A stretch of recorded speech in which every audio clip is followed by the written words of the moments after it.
Bonjour à tout le monde. Alors dans cette vidéo, on va continuer à calculer des limites et lever des formes indéterminées.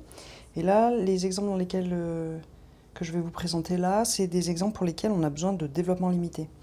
C'est-à-dire c'est des exemples pour lesquels quand on trouve par exemple 0 sur 0 comme dans celui-là, ou dans celui-là, de faire les limites avec les taux d'accroissement, les trucs comme ça, c'est pas suffisant en fait, ça marche pas très bien. Même en faisant le taux d'accroissement et tout, on se retrouve avec encore des 0 sur 0. Et ça, c'est signe que quand on fait le taux d'accroissement, si vous voulez, ça correspond à un DL à l'ordre, au premier ordre, quoi. Et c'est signe que le premier ordre n'est pas suffisant, et donc on a vraiment besoin d'un développement limité qui va un peu plus loin et qui permet de lever la forme indéterminée totalement. Donc pour ces exemples-là, on va avoir besoin de rappel de DL, donc je vous ai mis ça, je sais pas, faites une pause et puis recopiez-les si vous en avez, si vous les connaissez pas déjà par cœur. Donc voilà, on aura log 1 plus quelque chose, donc je vous ai rappelé le DL du log de 1 plus u, qui est u moins u2 sur 2 plus u3 sur 3. Pareil, on aura besoin de la tangente, donc j'ai mis ça, l'exponentielle, ici le cosinus, le sinus, et une fois qu'on a fait ça, log, sinus, et ici on a besoin de la racine, donc c'est le développement de 1 plus u puissance 1,5 que je développe comme ça. Voilà, donc ceci étant dit, je vais démarrer là-dedans et puis on va laisser de répondre à la question, mais à quel ordre est-ce qu'on fait le DL? Et je vais vous montrer un peu comment je fais moi avec mon brouillon pour intuiter un peu quel va être l'ordre nécessaire. Allez, c'est parti. Donc c'est parti pour le premier exemple. Donc log de 1 moins 3x et 1 plus 2 divisé par tangente de x. Donc ce que je vais faire là, moi sur mon brouillon, c'est que je vais commencer par écrire les deux DL là. Donc au brouillon, donc je vais vous mettre brouillon. Je vais écrire les deux DL, un peu le démarrage, et puis je vais avoir un feeling de à quel ordre c'est nécessaire d'aller. Donc je reprends le DL de log de 1 plus u, qui est u moins u2 sur 2, etc.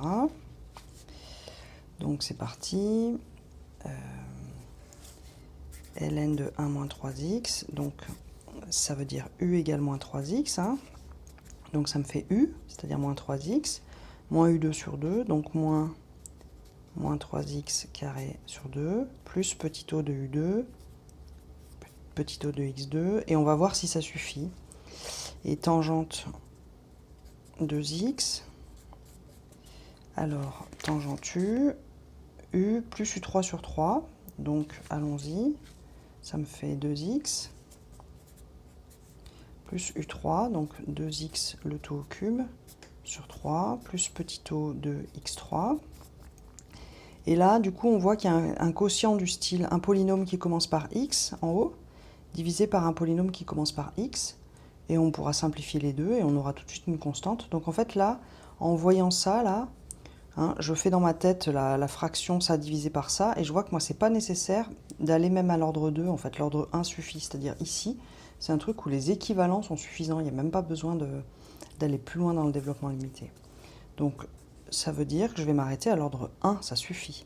Donc ici, le premier terme, c'est moins 3x, et à l'ordre 1, c'est plus petit o de x. Et en dessous, on a dit que c'est 2x plus petit o de x. C'est pas nécessaire d'aller plus loin. Parce qu'en fait, ici, je peux mettre x en facteur. Si je mets x en facteur, ça me fait moins 3 plus petit o de 1. Et en bas, ça me fait 2 plus petit o de 1. Et donc, si je simplifie les x, ça me fait moins 3 plus petit o de 1, divisé par 2 plus petit o de 1. En haut, petit o de 1, quand x tend vers 0, ça tend vers 0. En bas aussi, et donc tout ça, ça tend vers moins 3,5.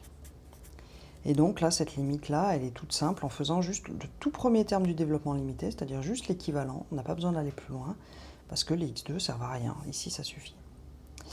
Ok, donc on va passer au deuxième exemple, on va regarder comment est-ce que ça fonctionne. Alors, je vais enlever celui-là peut-être. Deuxième exemple, on aura exponentielle et cosinus et sinus. Donc on va peut-être commencer par, pareil, au brouillon, regardez les DL. Donc au brouillon, donc exponentielle de x2. Donc c'est exponentielle u, ça fait 1 plus u, plus u2 sur 2,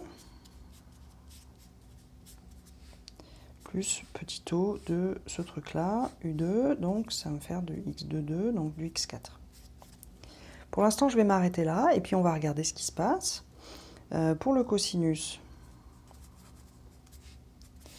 1 moins x2 sur 2, et ça je sais que c'est l'ordre 3.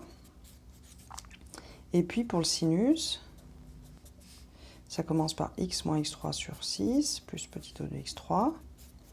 Alors, qu'est-ce qui va se passer là? On va regarder. Quand on fait la soustraction entre les deux, là, les 1 vont partir, et les x2 vont pas partir. Donc moralement, en haut, il me restera quelque chose comme du x2. Ok? En haut, ça me donnera une constante avec du x2, mais ça sera un polynôme de degré 2, le démarrage en tout cas. Et enfin, la plus petite puissance sera la puissance 2. Et en dessous, on a x moins x3 sur 6, et quand on le met au carré, la plus petite puissance, ça sera aussi du x2 là. Du coup, ça pourra simplifier, ce qui me fait dire que de rester, en simplifiant, ça me donnera des constantes, ce qui me fait dire que de rester à l'ordre 2, c'est suffisant ici. Il n'y a pas besoin d'aller à l'ordre 4 ou à l'ordre 3, etc. Donc, c'est parti, on va écrire proprement du coup tout ça à l'ordre 2. Donc, peut-être, je vais juste prendre le temps de... Pour avoir sinus x à l'ordre 2, il suffit d'avoir sinus x carré à l'ordre 2, il suffit d'avoir sinus x à l'ordre 1. Autrement dit, sinus x carré, ça va être ce machin-là à l'ordre 2. Et donc, si je développe ce carré à l'ordre 2, ben, il me reste que x2. Ok, pour faire ça, vous mettez un carré là-dessus, vous développez, et tous les termes qui contiennent du x3, les doubles produits, tous s'en vont parce qu'ils sont au-delà de l'ordre 2. Donc, il nous reste que le premier, juste le carré de celui-là qui fait x2. Ok, donc maintenant, on a décidé qu'on partait à l'ordre 2. Donc, allons-y, on va écrire tout ça à l'ordre 2. Donc, ça nous écrit 1 plus x2 pour l'exponentielle, plus petit o de x2.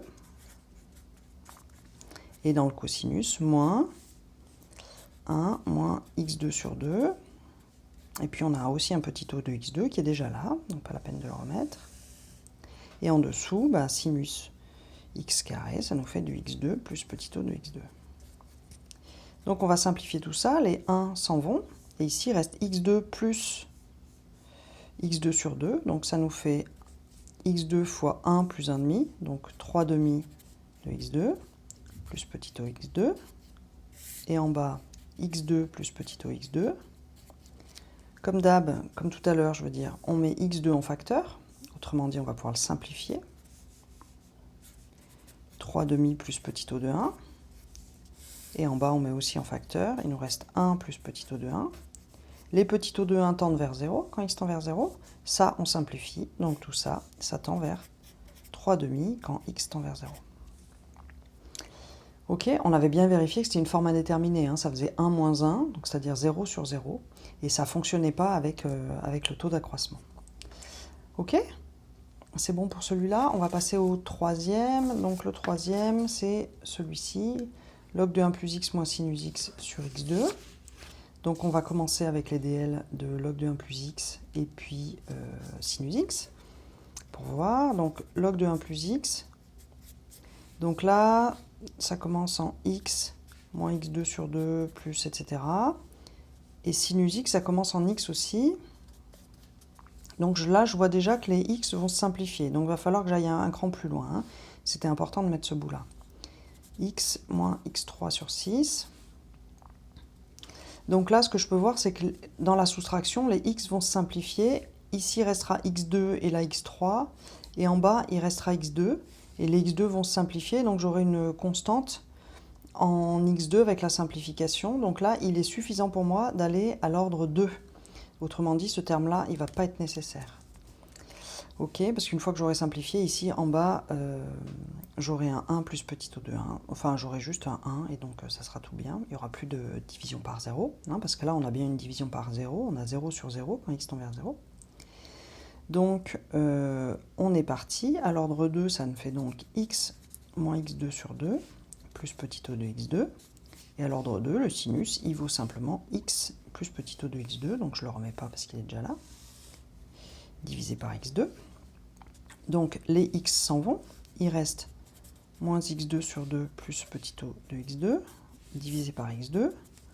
Je simplifie la fraction en factorisant en haut par x2, donc ça fait moins 1,5 plus petit o de 1.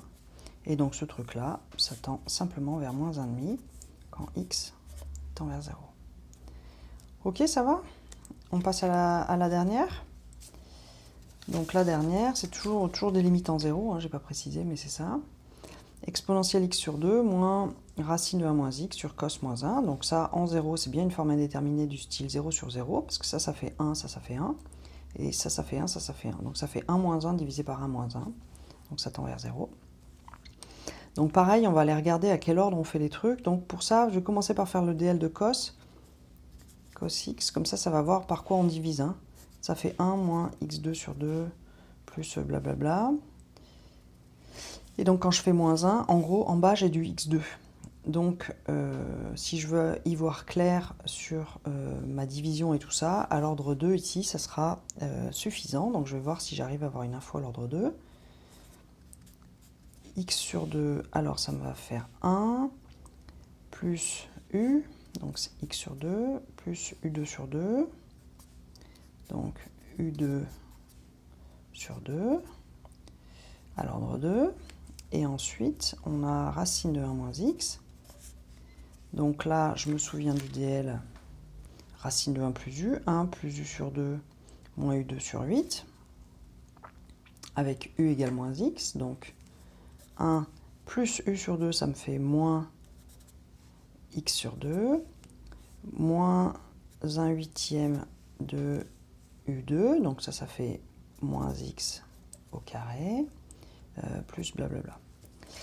Ok, donc avec ça, qu'est-ce que je vois? Que en soustrayant les deux, ben, les 1 vont partir. Et puis, qu'est-ce qui se passe? Est-ce que ce truc-là va rester? Alors, est-ce que c'est ça que je voulais faire? Peut-être du coup, j'ai fait une erreur dans ce que je disais. C'est plutôt un plus x, sinon c'est moins intéressant. Allez les loulous, désolé pour l'erreur là. Je vais mettre un plus x ici. Sinon, c'est moins sympa. C'est plus, ça fait une limite infinie, quoi. Bref. Désolé. Donc, je change mon énoncé. 1 plus x, paf, paf. Ok, donc ce que je vois, c'est quand je fais la soustraction de ces deux-là, les 1 s'en vont, les x2 s'en vont, les x sur 2 s'en vont aussi, et il nous reste les termes d'ordre 2 qui, là, ne s'en vont pas, pour le coup, parce que ici, ça va faire 1 huitième, et là, ça fera moins 1 huitième, donc ça fera plus 1 huitième. Ok, donc on aura un truc qui ne se simplifiera pas et ensuite on divisera par x2. Alors, on y va. Exponentielle x sur 2, donc on a dit à l'ordre 2, hein, tout ça. Donc ça fait 1 plus x sur 2, et là on a dit 1,5 au carré fois 1,5, ça fait 1 quart, fois 1,5, ça fait 1 huitième, donc plus x2 sur 8, plus petit o x2, moins ce truc-là, on a dit non, 1 plus x sur 2 moins x2 sur 8, plus petit o de x2 qui est déjà là. On divise par cosinus moins 1, qui est ici, on enlève le 1, donc ça fait moins x2 sur 2, plus petit o x2. Ok, donc là, qu'est-ce qui se passe? On a dit, le 1 s'en va, le x sur 2 s'en va aussi, et il nous reste du sur 8, là, le moins et moins vont faire un plus, donc ça me fait x sur 2 fois 2 huitièmes, x2 pardon, fois 2 huitièmes, 1 huitième plus 1 huitième, ça nous fait un quart, divisé par x moins x2 sur 2. Donc là, qu'est-ce que ça me fait? Ça me fait, si je simplifie par x2 de partout, je mets enfin x2 en facteur puis je simplifie, ça me fait 1 quart, plus petit o de 1 sur moins 1,5, plus petit o de 1. Les petits o de 1 tendent vers 0, donc tout ça, ça tend vers 1 quart sur moins 1,5. Donc ça s'écrit en moins 2 sur 4. Hein. Le 1 quart, le quart va en bas et le quotient par ça monte. Et donc ça fait moins 1,5. Voilà. Et juste un petit mot pour celles et ceux qui disent « Oh mais c'est nul, on aurait dû garder le 1 moins x ». Si on avait gardé le 1 moins x, il n'y aurait pas eu cette simplification-là. Donc on aurait obtenu un terme en x ici, divisé par un terme en x2 en bas. Et en simplifiant, on aurait conservé un terme en x en bas, de sorte qu'on aurait eu une limite qui est sans doute plus ou moins l'infini en fonction du signe qu'on aurait eu. Ok? Bon, j'espère que c'était assez clair pour vous, l'utilisation des DL pour calculer des limites, et puis de voir un peu, avoir le feeling un peu au brouillon de qu'est-ce qui se simplifie, et pour avoir une idée de à quel ordre. Et puis voilà, je vous laisse mettre des commentaires si nécessaire. Allez, belle journée.